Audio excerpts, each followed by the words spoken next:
Nesėkmę Baltijos krepšinio lygos D grupės rungtynėse patyrė Kauno LSU Baltai. Studentai nusileido Talino Kalev Kramo komandai rezultatu 61-73.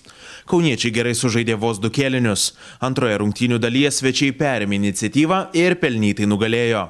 LSU komandai padėjo komandos lyderis Šarūnas Vingelis. Tačiau kol kas kapitonui sunkokai sekasi įsilieti į žaidimą.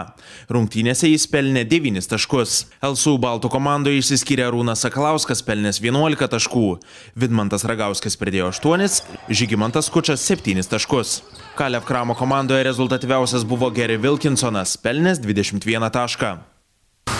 Nežinau, gal vaikinai čia jau po šeštadienio rungtynių, kaip laimėjom prieš Palangą, jie galvoja, kad čia viską padarė, čia sezonas tęsiasi, ten jau istorija, reikia tą istoriją naują kurti ir galvoti apie rungtynės. Jie dabar atėjo tokie, kaip atrodo,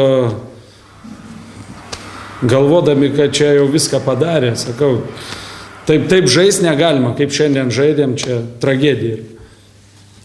Tai čia psichologinės problemos reiškia, ar kas, nes nekartą trečiam kėliny mes matom, kaip sugriūna komandos žaidimas.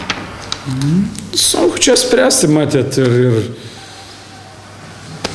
kad, sakau, net keista, ten tie mūsų lyderiai net numeta kažkur kamuolį, patys nesiema iniciatyvos, sakau, šiandien baisu buvo.